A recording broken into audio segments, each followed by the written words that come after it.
Piano Annie here with a remake of my Steve Run tutorial. And here is what the Steve Run sounds like.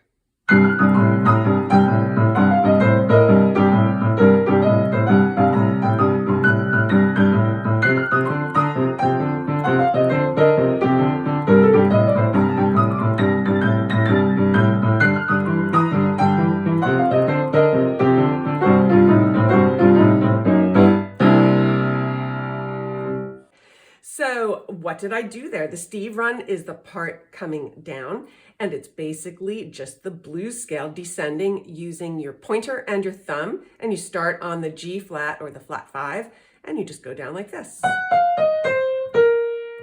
Again. And I simply embellish with a topper note on the first note, so I add a C with my pinky. So it's G flat and C, and then continue down. And when you get to the B flat, you just add an E flat topper. So 2 of the notes get topper notes.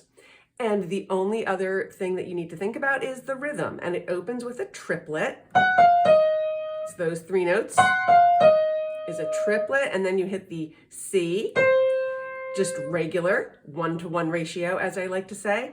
And then the next note, which is the B flat with the E flat topper, you'll hold that for 2 strikes in the left hand, and then you'll just hit the G and finish up.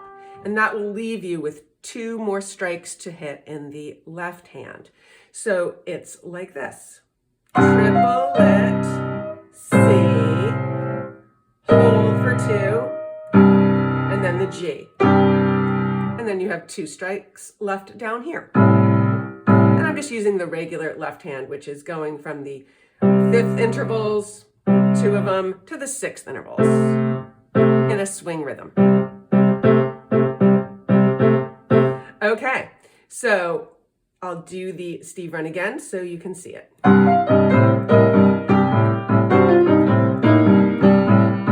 Now, if you don't want to use that rhythm, you can certainly just do a 1-to-1 ratio.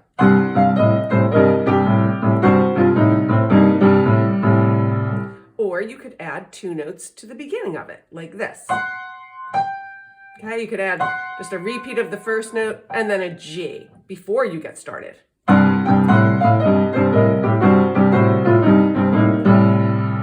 that hogs up all the spaces in the left hand. I have another video called Variations on the Steve Run and the Loop Back Run. And if you want to check that out, it shows you a couple more things you can do with this.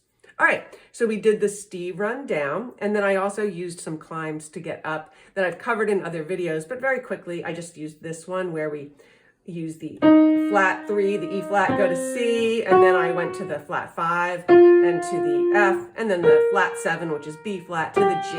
And it was just like this. And the other one that I used to get up was just really very similar, but I filled in that middle note. So it was a triplet. And then I skipped this guy and I went up to B flat, A, G. So it was.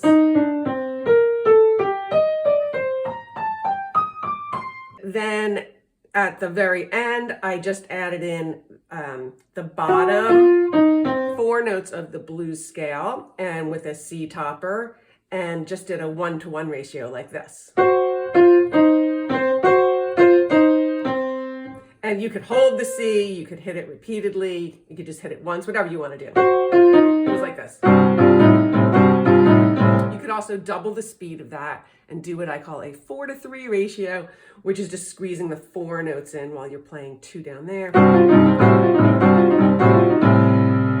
Okay, so that was it. I was just going down and back up, and then I just added on that ending. And then I just did a G flat in the left with a B flat and an E flat in the right. And then I did into a B and E. And then that led me nicely into a C, basically a C7, but I switched the C to a D. All right, so it was just.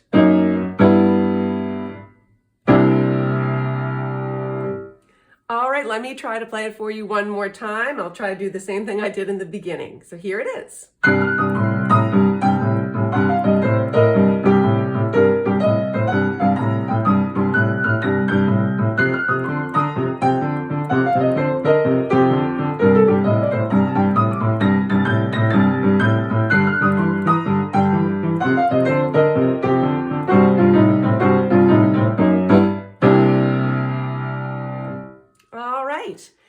I would like to thank my brother-in-law, Steve. He taught me that run years ago. It was the first and only blues thing that I knew for a long time.